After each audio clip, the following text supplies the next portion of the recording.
హద్దులు దాటి మత్స్య సంపదను తమిళనాడు జాలర్లు దోచుకెళ్తున్నారు. ఒప్పందాలు కుదిరినా వాటిని బ్రేక్ చేసి మరీ ఆంధ్ర సరిహద్దు ప్రాంతాల్లోకి వేటకొస్తున్నారు. ఆంధ్ర మత్స్యకారులు ఇటీవల తమిళనాడు జాలర్ల మధ్య మరబోట్లను పట్టుకుని ఫిషింగ్ హార్బర్లో పెట్టి బోట్లను చోరీ చేయడం ఇప్పుడు మత్స్యకార గ్రామాల్లో అగ్గిని రాజేసింది. పెద్ద కాపులను తాళ్లతో కట్టేసి నిర్బంధించేదాకా తీసుకొచ్చింది. దీనికి పొలిటికల్ యాడ్ అవ్వడంతో ఈ వ్యవహారం ఇంకాస్త పీక్స్ కు వెళ్లింది. దాదాపు 20 ఏళ్లుగా ఆంధ్ర, తమిళనాడు రాష్ట్రాల మధ్య సముద్రంపై వేట పెద్ద సమస్యగా మారింది.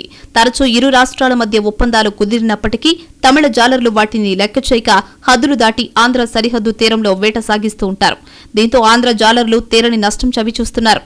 తమిళనాడు జాలర్లు తమ స్పీడ్ బోట్లతో నిబంధనలకు విరుద్ధంగా సముద్రంపై జల్లెడపట్టి సముద్రంలోని మత్స్య సంపదను దోచుకుపోతున్నారు. ఏటా జిల్లా మత్స్యకారులకు దక్కాల్సిన సుమారు 25,000 టన్నుల మత్స్య సంపదను పొరుగు రాష్ట్రాల జాలర్లు ఎత్తుకెళ్తున్నారు అనేది అనధికారికంగా వస్తున్న సమాచారం.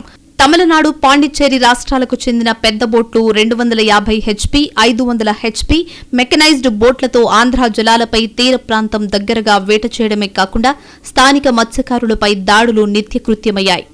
సాధారణంగా సముద్రంపై వేట చేసే మత్స్యకారులు 4 అంగుళాలపైన రంధ్రాలు కలిగిన వలలో మాత్రమే వేటకు ఉపయోగించాలి. అలా కాకుండా తమిళ జాలర్లు నిబంధనలకు విరుద్ధంగా 1 ఇంచి సైజ్ రంధ్రాలతో తయారు చేసిన 100 మీటర్ల వలలతో వేట చేయడంతో చిన్న చిన్న చేపలతో పాటు పెద్ద పెద్ద చేపలు సైతం వలలో చిక్కుకుని మత్స్య సంపద పొరుగు రాష్ట్రాలకు తరలిపోతుంది. వాస్తవానికి స్పీడ్ బోట్ల జాలర్లు సముద్రంపై అలలు లేని ప్రదేశంలో అంటే 8 నాటికల్ మైళ్ల దూరం పైన వేట సాగించాలి. అయితే రూల్స్ ను పక్కన పెట్టేసి 3 నాటికల్ మైళ్ల దూరంలో ఎగసిపడుతున్న అలలను సైతం లెక్క చేయకుండా తమిళనాడు జాలర్లు వేట సాగించి ఆంధ్రకు సంబంధించిన మత్స్య సంపదను దోచుకెళ్తున్నారు. తీరంలోని నెల్లూరు, ప్రకాశం, బాపట్ల జిల్లాల మత్స్యకారులు తరచూ తమిళ జాలర్లతో బతుకు పోరాటం చేస్తూ ఉంటారు. తిరుపతి జిల్లా తండ నుంచి ప్రకాశం జిల్లా కొత్తపట్నం వరకు తమిళ మత్స్యకారులు హవా ఎక్కువగా ఉంటుంది. పలు సందర్భాల్లో ప్రభుత్వాలకి విజ్ఞప్తి చేసినా వారి గోడును పట్టించుకునేవారే లేకపోవడంతో ఆంధ్ర మత్స్యకారులు విసిగిపోయారు. తమిళ జాలర్ల ప్రవర్తన మారకపోవడంతో వీరి ఆగడాలను భరించలేక కావలి, బోగోలు, అల్లూరు, ముత్తుకూరు మండలాలకు చెందిన మత్స్యకారులు ఈ దఫా గట్టి నిర్ణయం తీసుకున్నారు. 7 నెలల క్రితం తమిళనాడుకు చెందిన 4 మరబోట్లు జలాల్లోకి చొరబడి మత్స్య సంపదను తీసుకెళ్తూ ఉండగా ప్రాణాలకు తెగించి ఆ బోట్లతో పాటు పలువురు తమిళ జాలర్లను అదుపులోకి తీసుకున్నారు. జాలర్లను వదిలేసిన తరువాత ఆ బోట్ల సంరక్షణను అల్లూరు మండలం ఇసుకపల్లిపాలెం మత్స్యకారుల పెద్ద కాపులకు అప్పగించారు. తమిళనాడు ప్రభుత్వం తమను చర్చలకు పిలిచిన తర్వాత ఒప్పందం కుదుర్చుకుని బోట్లను విడుదల చేయాలని పెద్ద కాపు నిర్ణయించారు. ఆ నిర్ణయానికి 4 జిల్లాల మత్స్యకారులు అంగీకారం తెలిపారు.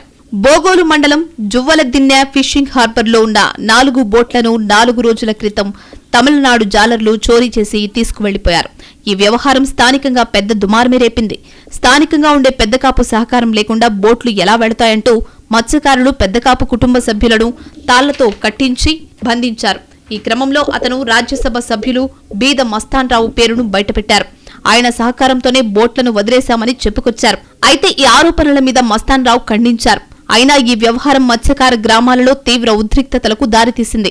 మత్స్యకారుల సాంప్రదాయాలకు, కట్టుబాట్లకు విరుద్ధంగా వ్యవహరించిన పెద్దకాపుపై మత్స్యకార గ్రామాల ప్రజలు తీవ్ర ఆగ్రహం వ్యక్తం చేస్తున్నారు.